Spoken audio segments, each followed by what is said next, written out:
572-0215. Rev-Up St. Lucia, the alpha of radio. September 10th, Rev-Up St. Lucia 95.9 FM presents a brand new program that puts your mental well-being first. Mind Matters, hosted by Dr. Julius Gilliard, St. Lucia's own psychiatrist, taking you inside the conversations that shape our mental health. From stress, relationships, and parenting to workplace balance, youth challenges, and mental disorders.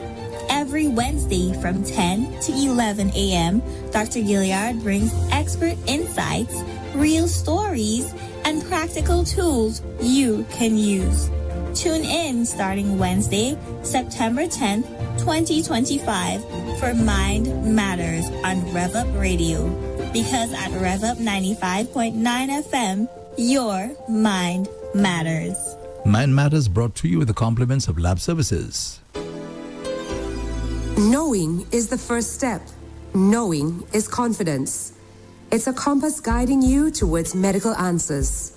At Laboratory Services and Consultations Limited, we are in the business of knowing. Knowing where to look and what to look for. And this knowledge guides you and your health provider to your medical answers. We are the focused, precise, and confidential heart of healthcare. The invisible thread binding together all those committed to your well-being. Laboratory Services and Consultations Limited. We focus on results so you can focus on what's important. Need us? Call us. Telephone 459-2200 or visit any of our 10 locations island-wide.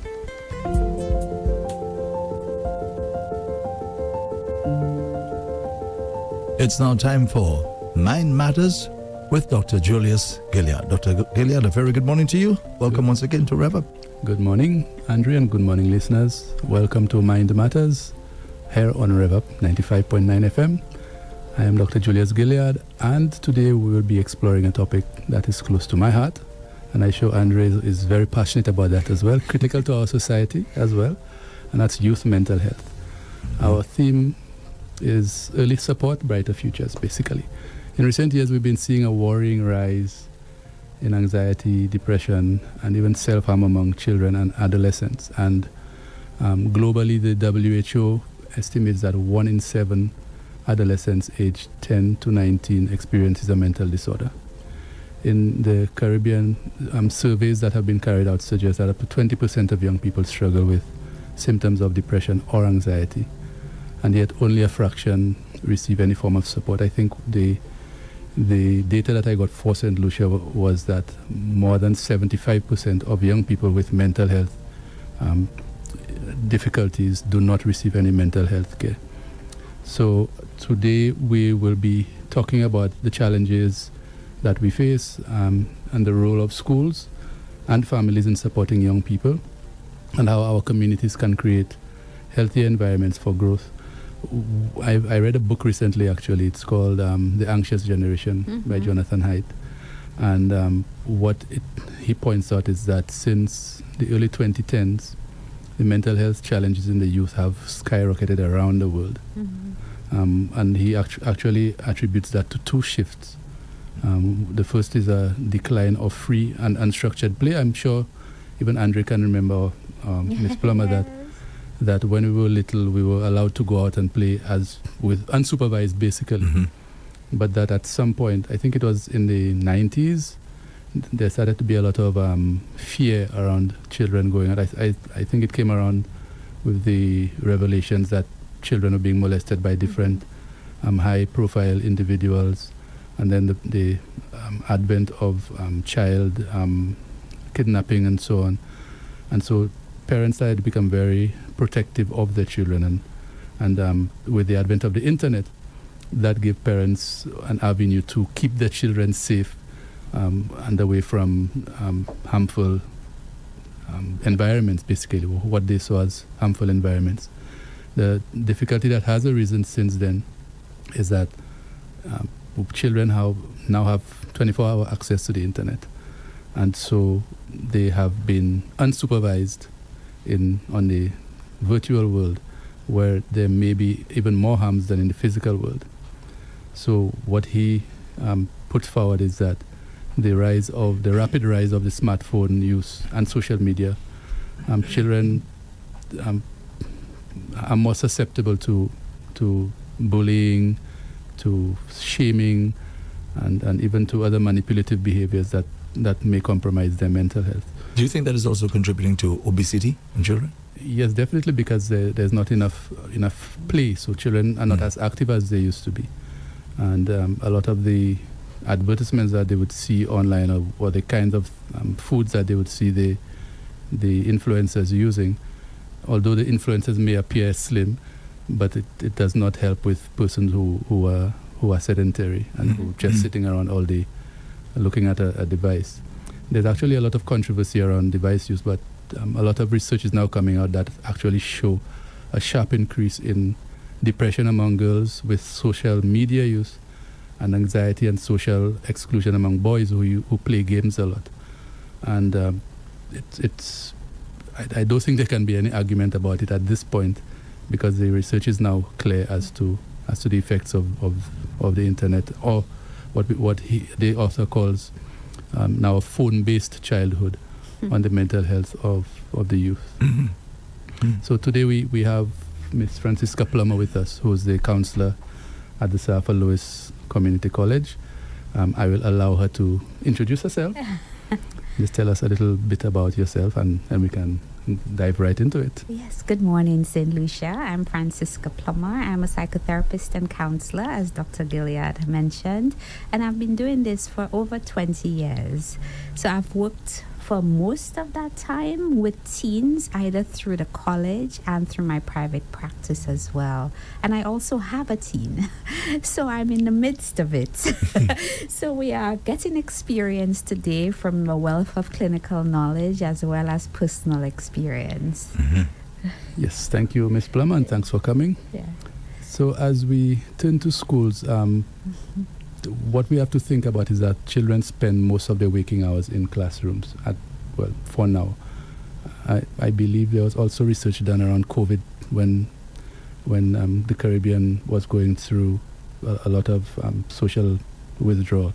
And actually researchers show that the Caribbean area was one of the parts of the world that went through a longest period of that. So we were really disadvantaged with our children being at home, most of them unsupervised.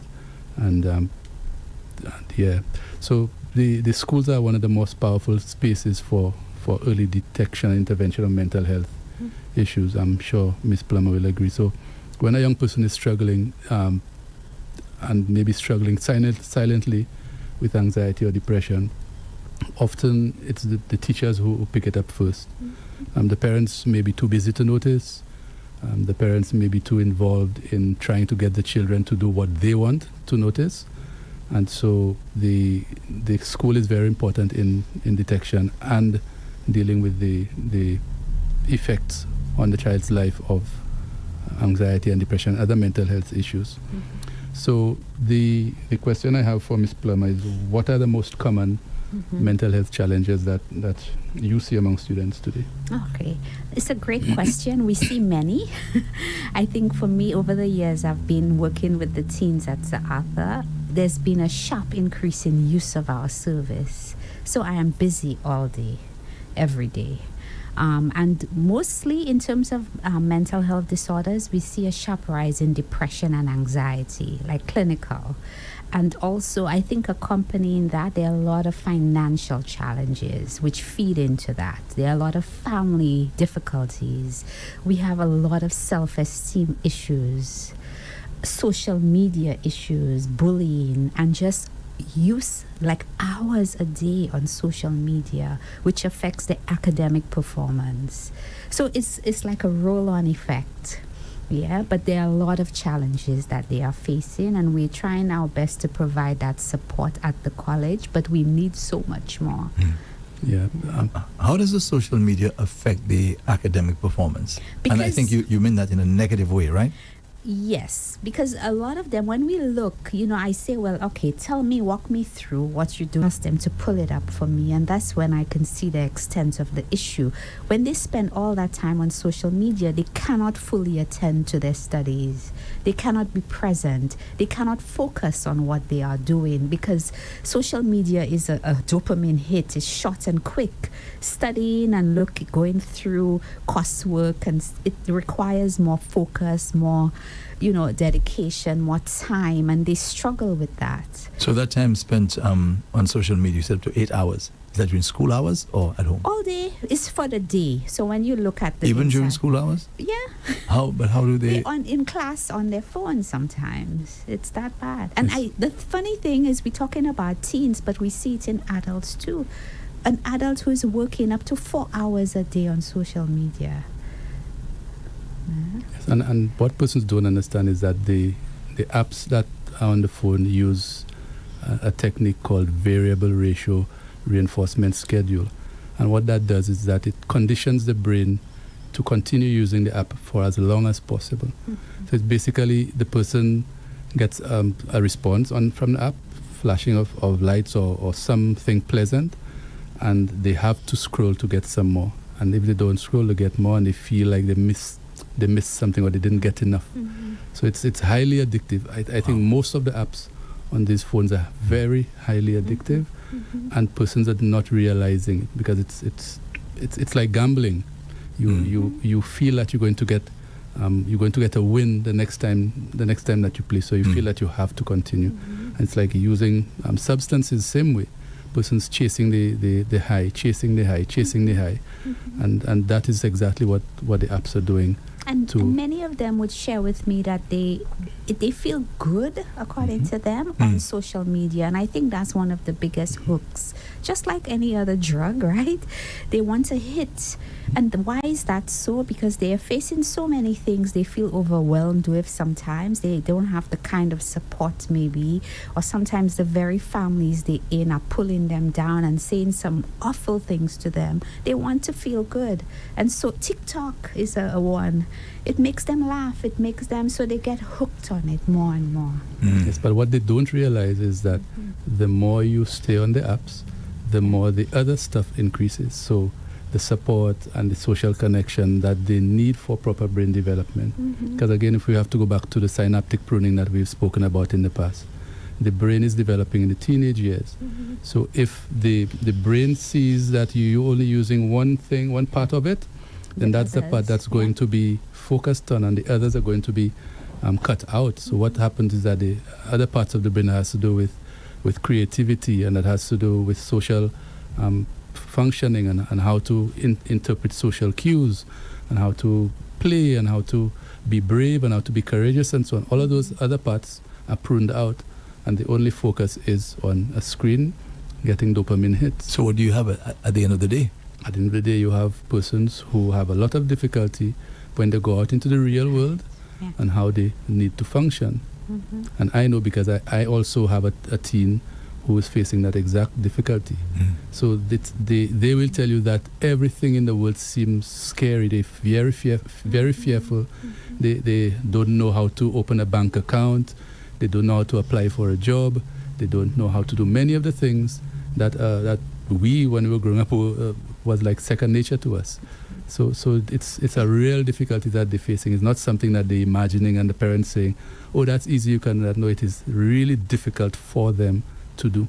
Well, Ms. Plummer, you were saying a while ago that parents spend as much time as well. Some of them. So what are the consequences or negative consequences for parents, for adults? Well, they're in my office, right? Those I'm seeing. So they're having anxiety. They're not coping well with life. They're struggling. They may be getting along, trudging along with it, but they are struggling. They're not as productive as they could be. They're not having really fulfilling relationships in their lives. And it just to add to what you're saying there, a lot of them come to my office with a complaint, I'm dissatisfied with where I am in life. Yes. What does that mean? That means the person may be in their 30s or 40s, and they're really not happy that they have not produced more in their life, that they have not done more. They see all their friends moving forward, and they feel that they have been left behind. And when you look at the social media use, and the way that they exclude themselves from society, it's pretty high. Mm-hmm. And I guess that leads to the issue, because you mentioned it earlier, Ms. Plummer, financial troubles in the home. That's a big challenge right now, I think, overall. So we're trying to find a lot of innovative ways to support students who want to come to the college, because some of them cannot afford to pay. Yeah, so that's an issue. Can I just say something? Yeah. I was actually reading this UNICEF report that I was telling you about. Mm-hmm. And in St. Lucia, 25% of the people are living in poverty. Yeah. And so that means they're in abject poverty. And it went on to say that 1 in 3, or 35% of children ages 0 to 17, and 33% of adolescents ages 10 to 19 were living in poverty in St. Lucia. Wow.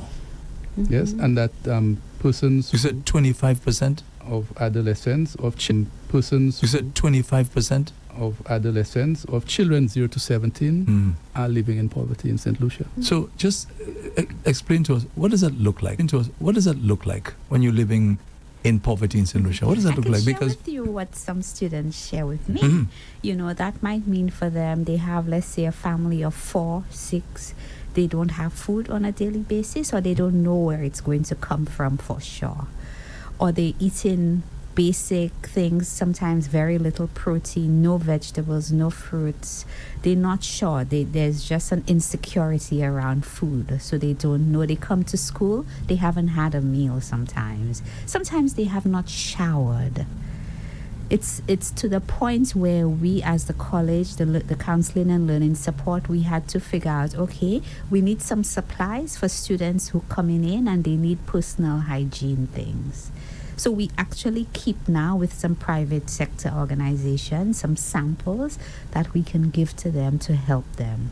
So they don't have personal hygiene things. So they come to school, sometimes their body odor is noticeable, and we have to pull them up if we come into contact with them. Or a lecturer will call and say, hey, we need to kind of get in touch with this student and help them out. So it's these very, very basic things. No food, no personal hygiene is really poor sometimes.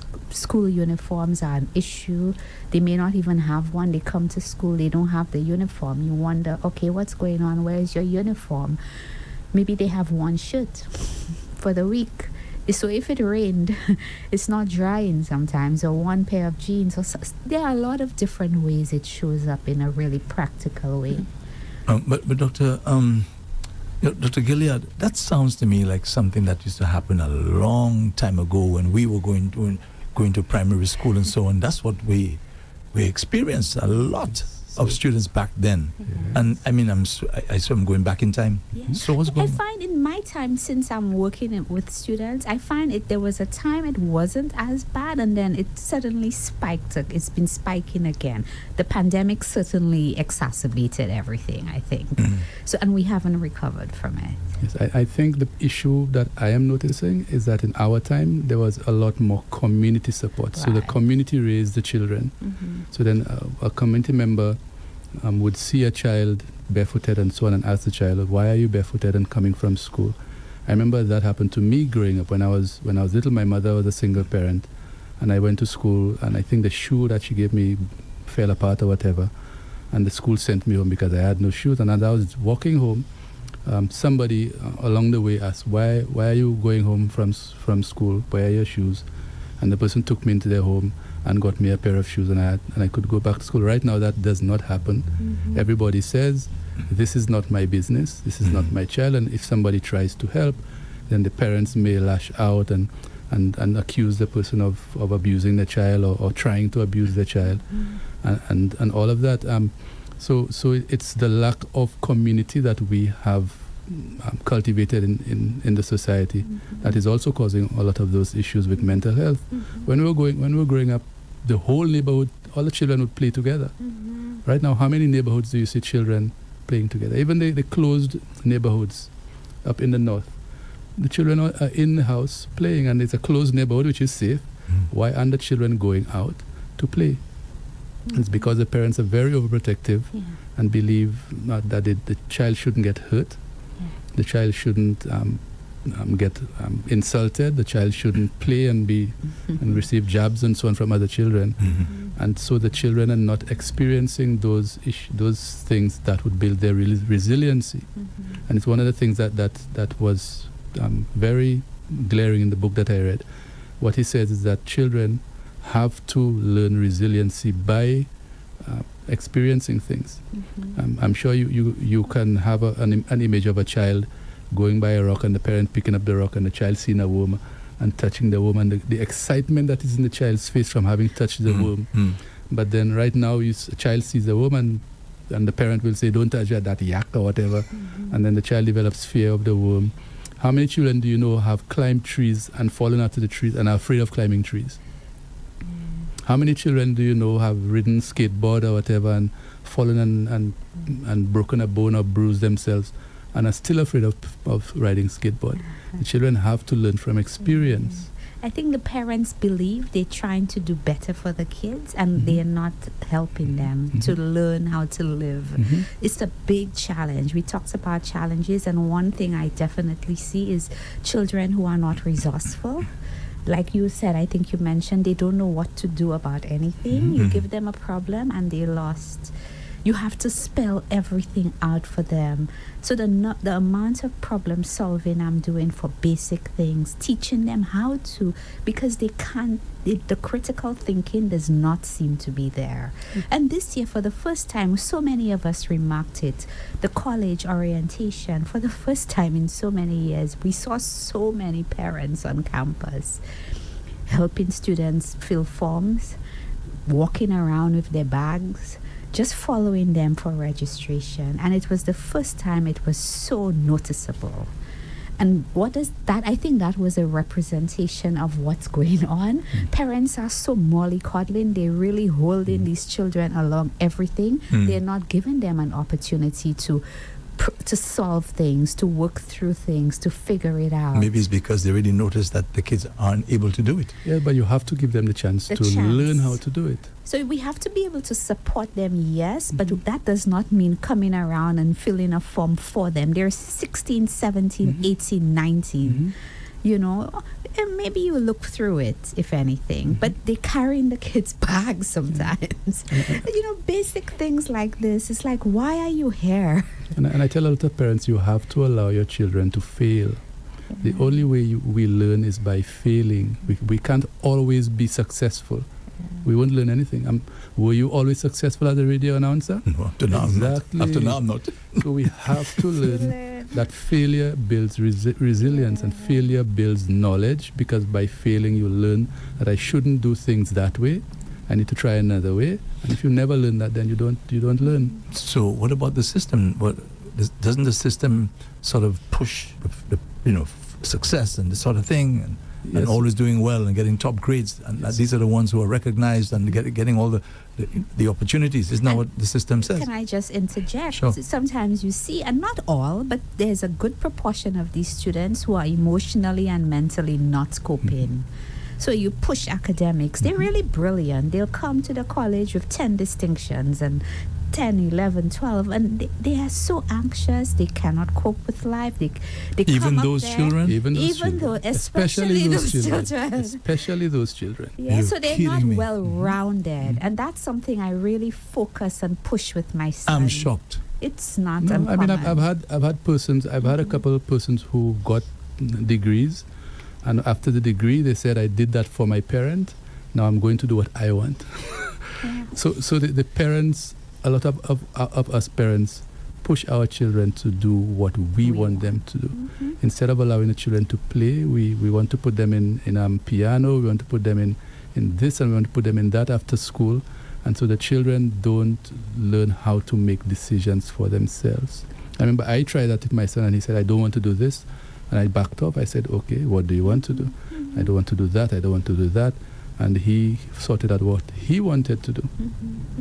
But that is shocking. Let me tell you, it's not shocking. Students come, and sometimes those who are struggling early on, okay, you wonder what's going on. When I talk with them, they're doing something their parents think they should do, not what they are interested in.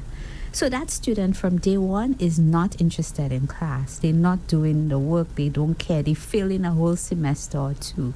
I just saw a student this beginning of this year. He failed the whole of last year. What's going on? He's doing something he really not interested in, but his auntie told him he have to go to school and he have to do something. Wow. So we seen that too, or they have to do sciences, or they have to, the parents do push kids into areas they are not interested in, and that is a huge challenge for them. But we seem to be focusing on the parents. What about the system, the whole education system that pushes this sort of thing? Yes, I don't think the education system pushes it. I think the education system does its best to ensure that there's education available. You understand? But No, what I'm saying, the system recognizes the best of the best. Yes, You've got to come first, and that's what it's all about. I don't know that the system does that. I know that the system recognizes those who excel, but the system doesn't push persons to excel. The system places the education system at the disposal of the students and teachers.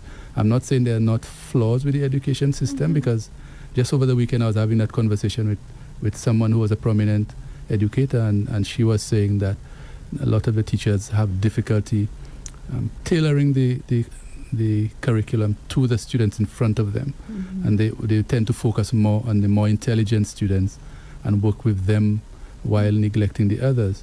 However, the other issue we have to look at is the role of society, like you said, because society doesn't give parents a break.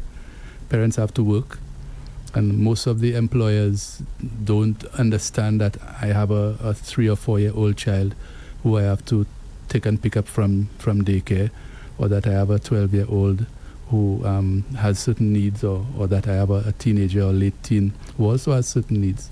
You have to be at work at that time, and you have to leave at that time, and sometimes you have to work overtime, or sometimes you have to take work home. So the system itself is not just the education system, but the entire society, which does not support parents like it used to in the past. Okay, this is Mind Matters with Dr. Julius Gilead, brought to you with the compliments of Lab Services. Knowing is the first step. Knowing is confidence.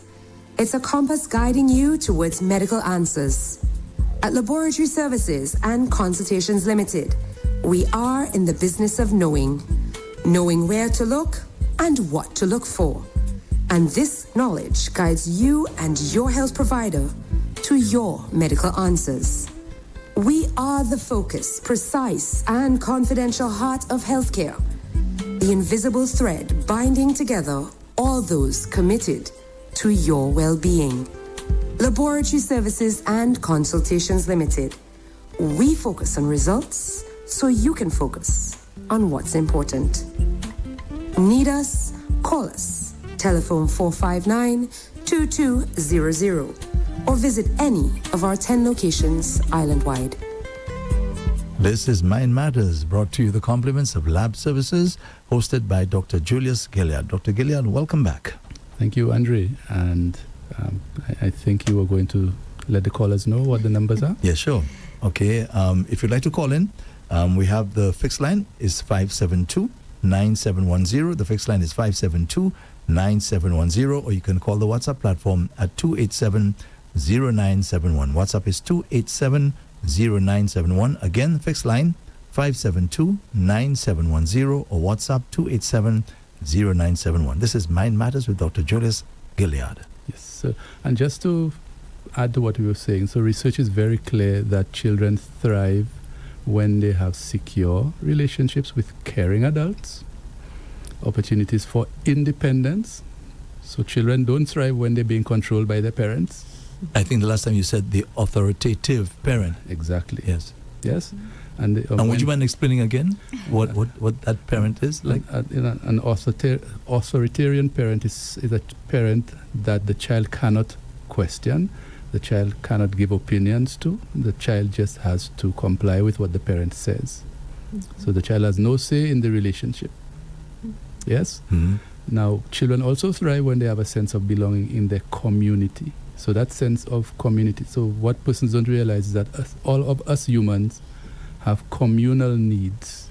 So we need to have a set of friends or a group or a club or something that we belong to. And we growing up had all of those things. We had scouts, we had Girl Guides, we had the church group, we had acolytes, all of those things. That was one. that were positive influences and that built a sense of community. And I'm sure as you grew up, a lot of the persons that you met in those groups are still your friends up to today.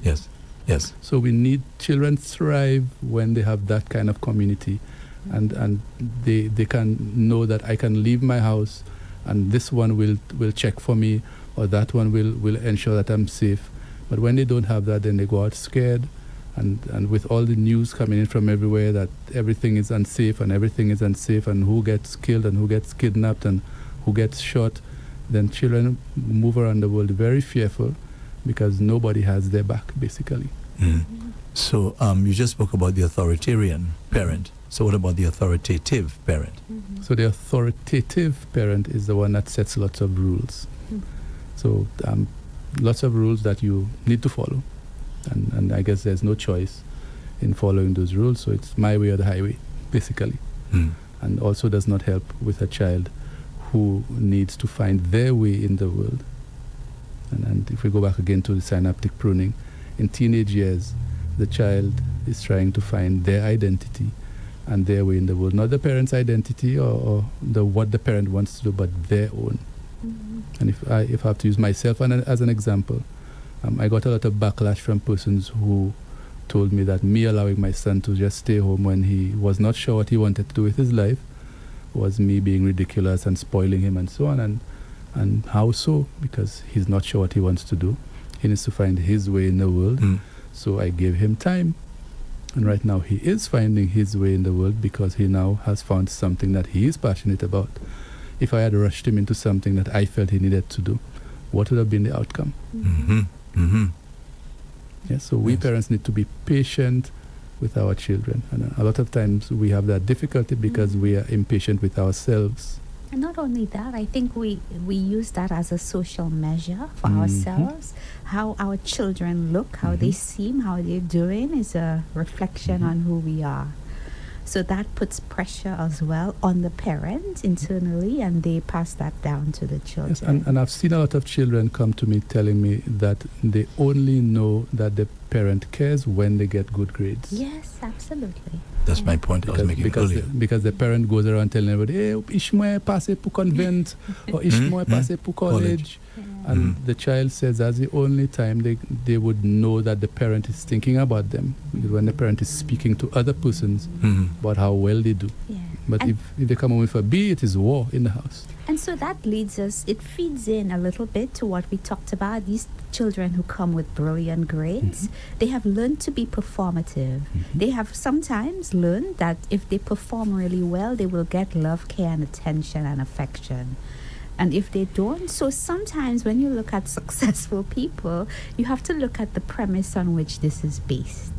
Because sometimes it's a very shaky ground. It's conditional. It's conditional. Dr. Gilead, how did you help your son along the way to find? Why? Right, because sometimes I think that's a problem that a lot of parents have. No. How do we know? How do we help our children decide what's we say that we have to help them because we believe that they have something that we need to fix, and that's our issue. We try to fix our children because we believe that them not wanting to do something or them being idle, as parents would say, them being lazy or them having some mental issue or something. And most of the children just have difficulty because it's a time of life when they should have difficulty. When I was in my teens, I had no clue what I wanted to do.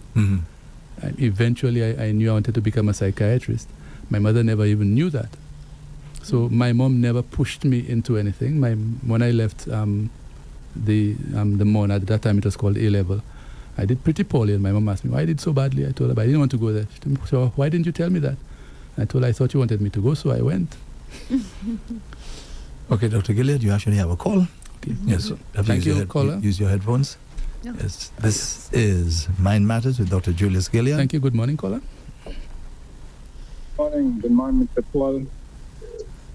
Good morning, Mr. Gilead. Good morning, sir. Yeah, the lady hosting the show, I can't remember her name. Miss But anyway, Plummer. Good morning. Miss Plummer. Good Yeah, morning. Miss Plummer, morning. Yeah, that's a very good program. I listened to Mr. Gilead and Dr. D last week, but I'll go back there. But that was a very important point Mr. Gilead made when he said it is good to let children decide upon what they want. Because I remember my son left school about three years ago. And within the time he left school to now, he's on his third job.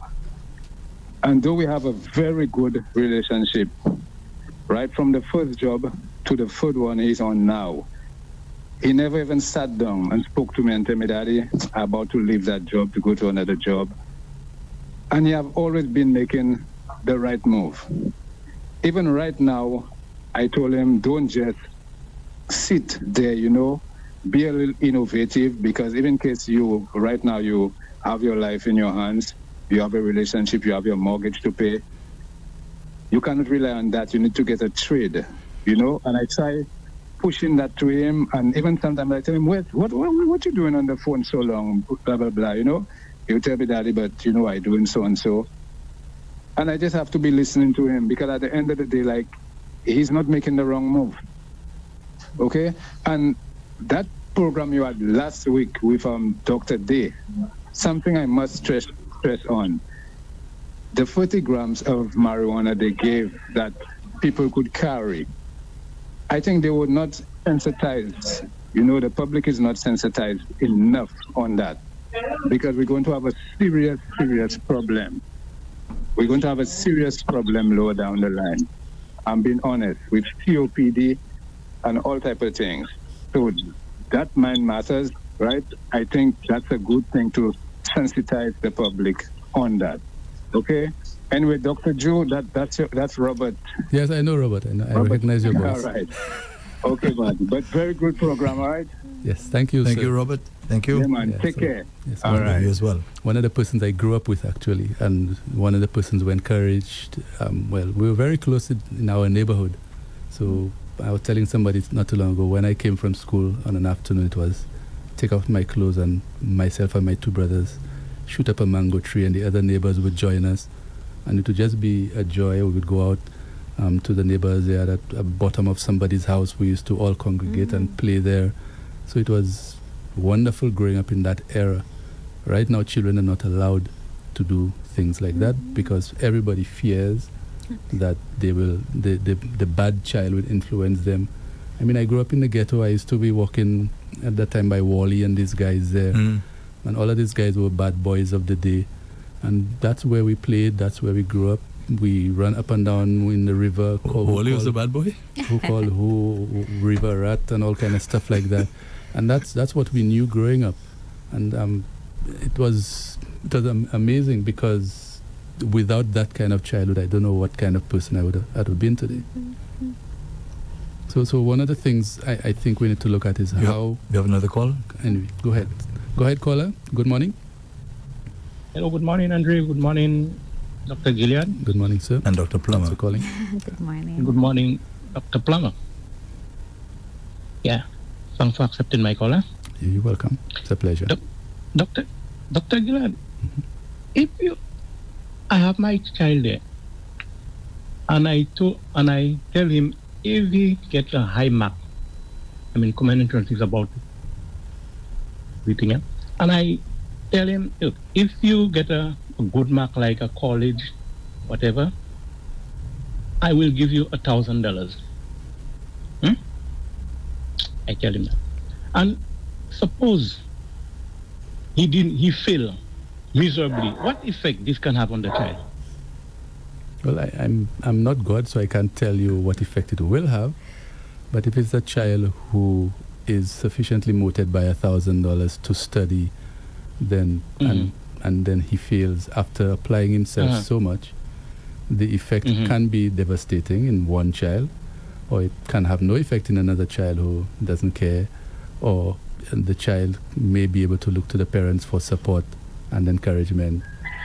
So we cannot tell just from saying outright one child. We would have to know the background of the child, the kind of support the child has with the parents, the kind of societal support that the child has. So there are lots of factors that influence what the outcome of that child. So it's not wise to offer any gift to your children about those things? Yeah, so what we have to look at is something called reinforcement. So conditioning and reinforcement. It is known that kind of reinforcement doesn't work. So bribing a child or promising a child gifts for behaving a certain way does not work. And that's the same as punishment. Punishment doesn't work because it's negative reinforcement. It's that exact kind of reinforcement, but in a negative way. So what works is the parent having a conversation with the child. And I think in my first program I would mention, or a past program we had, the conversations that the children and the parent can have. Because even from what I'm hearing, you started with, I have my child. And that alone suggests that there is some kind of authoritarian or authoritative thing that it is my child and I need to do something with that child. And whenever I hear the words, I need to, I know that there is a belief underneath there that is painful for the person who is saying it. Because you don't need to do anything. Your job as a parent is to be a safe space for your child so that the child can go out to explore the environment, and when they have the difficulties, they know that they have that safe space to come back to. So the child doesn't feel forced to do anything. So, and the last one, you believe children from long ago used to take more risks than children nowadays? Most definitely. How many of us broke our arms and our legs and hop van and all this kind of thing? When we were growing up, those were fun days. I remember going down the coast, and I think there was one of the communities where there was a steep hill, and as soon as the trucks backed down on the hill, all the children in the community would jump on the truck and ride it up and then jump off, and that was just so much fun for these children. We have another call. Yes. Good morning, caller. Good morning. Good morning. Hi, Andre. How are you? Hi. Good morning. I'm okay. Yeah, I know you don't make out the voice, but morning to all of you. Morning. Welcome. And Doc, with what you said with reference to your son, I concur that because I'm in the same situation with my son. Whereas, when he went to school, right, I recall the principal, the teachers, all of them used to call us and say they worried for him because the children might bully him. He did very well at school, and as well, because of his attitude. We try our best to bring up all our children well. We try to thank God for. And he did excellent at Arthur Lewis. And he loves his maths. And now he did an internship. So he's writing applications here and there. He don't go out. Mm-hmm. You know, people would say, oh, let him go out, let him. I am not forcing any child. I am not pressuring any child. You sit as a parent and you know how to talk to the children nicely, and then they will relate back to you. Mm-hmm. And you give them a chance to choose what exactly they want, not what our parents did to us, want to tell us what they want for us, if you know what I mean. Yes. You understand? Yes. And again, it comes back to relationship like I spoke about earlier on. Mm-hmm. The relationships that we build with our children need not be authoritarian or authoritative relationships. It has to be relationships are always two-way, so the communication has to be bi-directional. Cannot be from the parent to the child only. The parent needs to know what the child is feeling, especially, and validate that, because the child is the one feeling it. So telling a child you shouldn't be feeling that way or you shouldn't be thinking that way is invalidating what the child is feeling or thinking. It's that child's thought or emotion. So that has to be taken seriously, and that has to be validated by all parents, because it's the child's experience. The parent's experience is theirs as well, and the parent putting their experience onto the child and telling the child you need to and you need to, it does not benefit the child's upbringing, and the child cannot thrive in that kind of environment. Yes. And one more thing, our boys, I will tell you, our boys need that love and support from mothers and fathers as best as we can. I am a mother to 3 boys. I have other people's children coming along, other boys, and it's hurting. Sometimes some of them telling me they wish I was their mom. Maybe I say, well, in God, I could be your mother.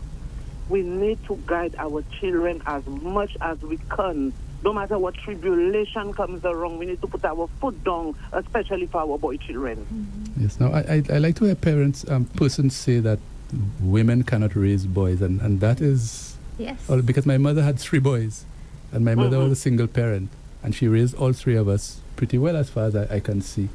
And that's true. One of the other things I realized from my reading is that in St. Lucia, the households that have single parent fathers tend to do a lot poorer than the households that have single parent mothers.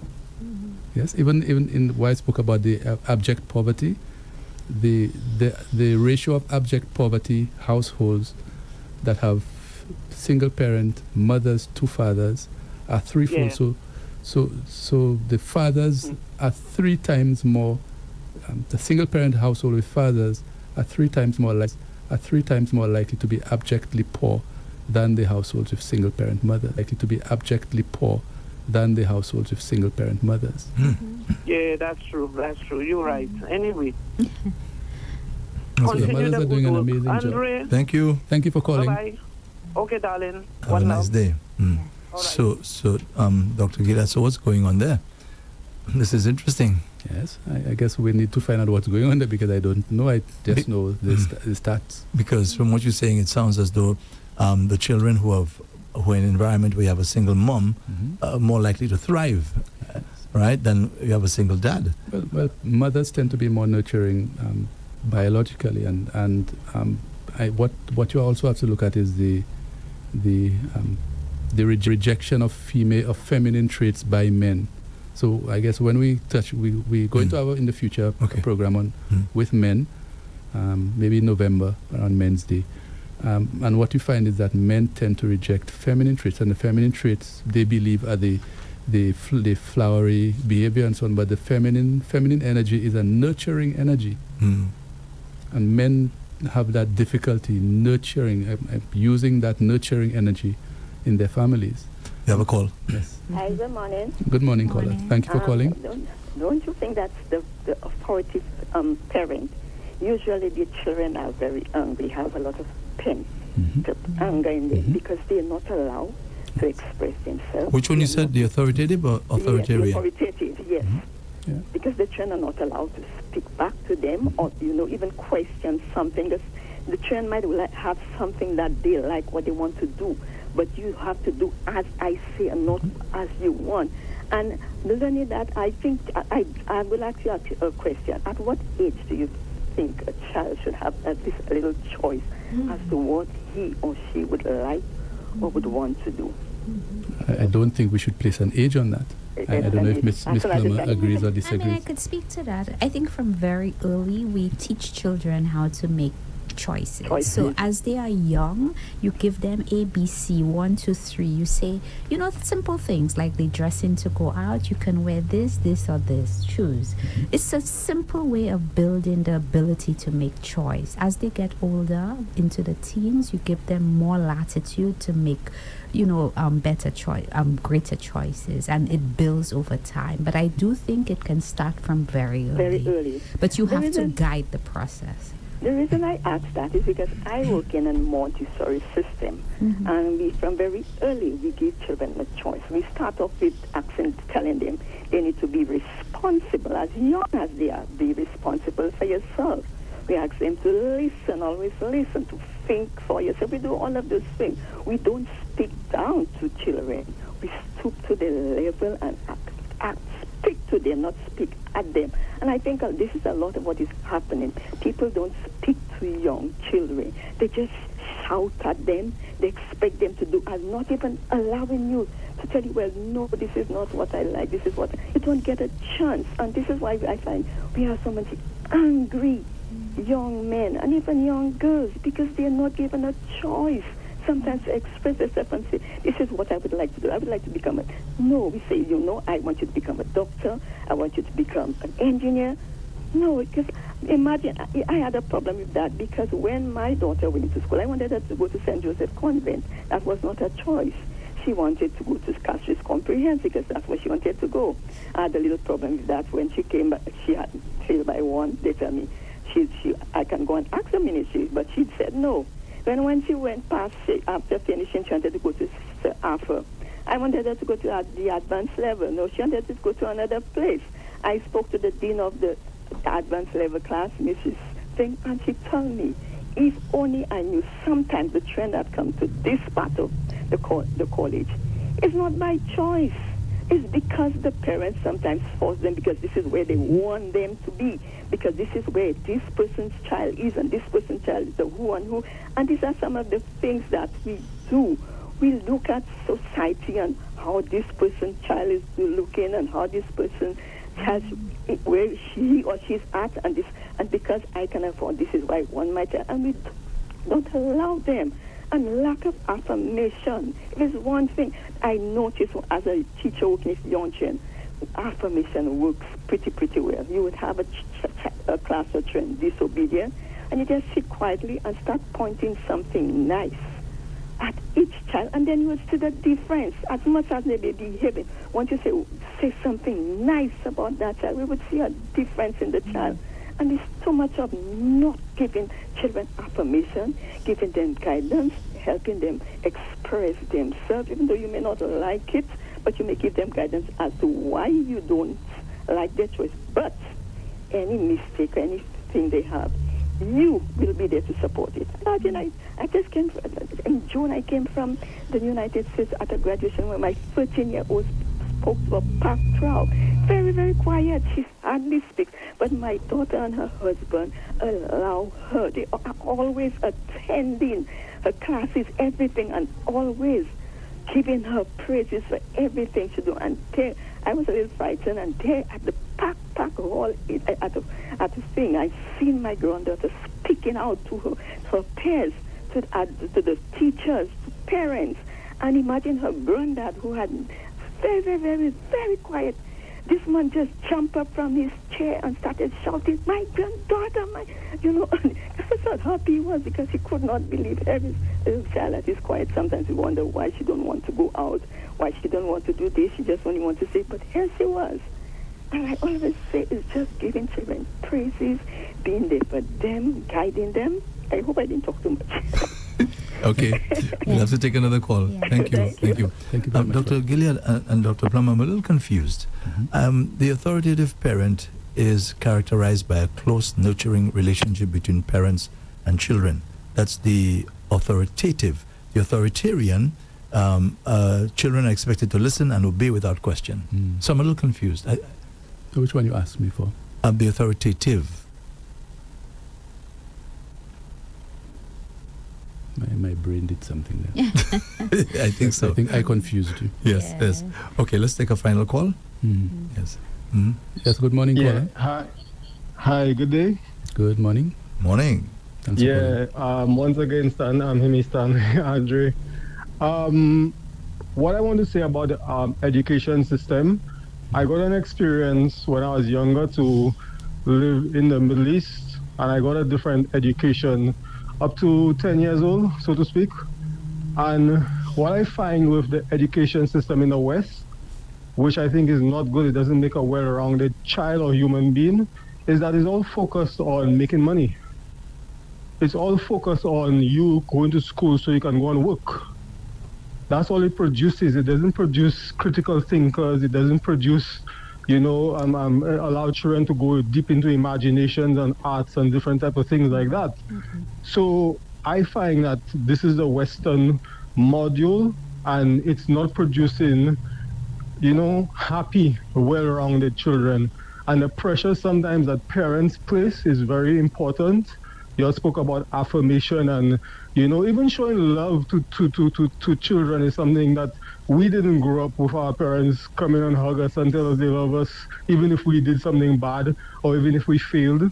So at the end of the day, we lacking in this nurturing aspect when it comes to, I don't know in this part of the hemisphere, but whereby you find in the East, I think it's Japan, one of these countries, they even don't introduce exams to children up until a certain age. So they're not bombarding the children with academics and this pressure, but it's more about building relationships and, building different foundations that last throughout your entire life, not just your academic life. And when we look at academics again, it produces you to want to, how should I put it, follow a script. You work until you reach to a certain age, you retire, and that's it.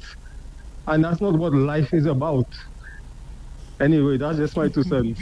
Yes, thank you. You wanted to say something? Thank you. Thank you. I think overall, for many of the callers, I want to say this, that parents are struggling and they are not able to give what they don't have. And I think that's the key thing here. So we're talking about teens and the focus is on teens, but this is such a big, multifaceted, complex issue.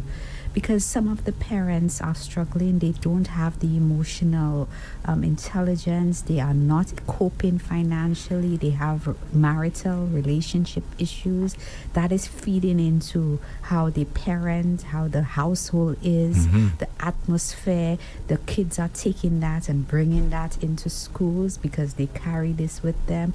It's such a deep issue. So, I mean, the issue has to be tackled at a lot of different angles to really, get our society moving in a more constructive way. Yes. And if you have to look at the bad children in schools, usually children who come from low socioeconomic backgrounds. And like you said, those parents have real difficulties. It's not imagined stuff. They really have difficulty raising children. And most of them, because of that, place themselves in situations where they're actually at risk of having more children that they have even more difficulty raising. So how does society help the mental health of those parents who now have to do their best to navigate the mental health of their children? We don't. And then when we place the phones in their hands, it magnifies things even more. And it causes even more difficulty for the parent who now is dealing with a child who is just absent in the real world, and the parent has no clue how to navigate that absent child that is there in front of them. So as we're about to wrap up, what are you leaving with us today, Dr. Anything Gilead? you want to leave with us, Ms. Brown? As I was saying, the problem is diverse. First of all, I do want to say, working with a population of adolescents, there are a lot of children out there who are brilliant, they are creative, they are smart, they are involved in sports, in creative outlets, in so many things. So we see this as well. So yes, we are talking about teen mental health problems, but I just want to make that point. And I think, again, if we can support these endeavors in them, that will further help, because some of them are trying to do this and you have persons pulling them down saying, why are you doing that? Why are you interested in this? Yeah, so I want us to really nurture that natural, creative, curious ability that most teens are growing up with. They want that. So we do have that. And again, the issue is multifaceted. I want the parents to take accountability. And do you need support? Maybe you need support too, because we will talk a lot about the adolescents, the teens in the home, their problem, but they are the person we've identified as the problem. And the problem sometimes is much deeper than that. So I want you to reflect on that. Think about that. Where are you? Do you need support? A lot of employers are now offering employee assistance programs. Take advantage of that. Go in, check yourself, check what's happening with you and how you can be a more effective, a better parent as well. So just thank you for being with us today. Just one small suggestion to the schools especially. How many teachers can take on a small thing like breath work before classes starts? So maybe 1 minute just to ground the children, a couple breaths, slow conscious breathing to ground the children. It helps with emotion regulation, and keeping in mind that not all children are the same. So I know that there is a TVET thing coming up and persons are still very resistant to it, but there are children who can really benefit from that kind of system. And telling your child or telling a parent that that school is for bad children does not benefit the child who would benefit from it. Mm-hmm. So we need to look at this not just from the children's perspective, but societally. How can we make society a safer, more inclusive, more safe space, more settled space for our children to thrive instead of to always be in survival mode and develop mental health issues afterwards. So thanks again for being with us today on Mind Matters, and we will see you next week, Wednesday. Thank you very much, Dr. Julius Gilliard, for your service. Thank you. And Dr. Plummer, thanks for being with us today. Thank you. This has been Mind Matters with Dr. Julius Gilliard every Wednesday on Rev-Up St. Lucia from 10 a.m. to 11 a.m. And the program brought to you with the compliments of Lab Services. Knowing is the first step. Knowing is confidence. It's a compass guiding you towards medical answers. At Laboratory Services and Consultations Limited, we are in the business of knowing. Knowing where to look and what to look for. And this knowledge guides you and your health.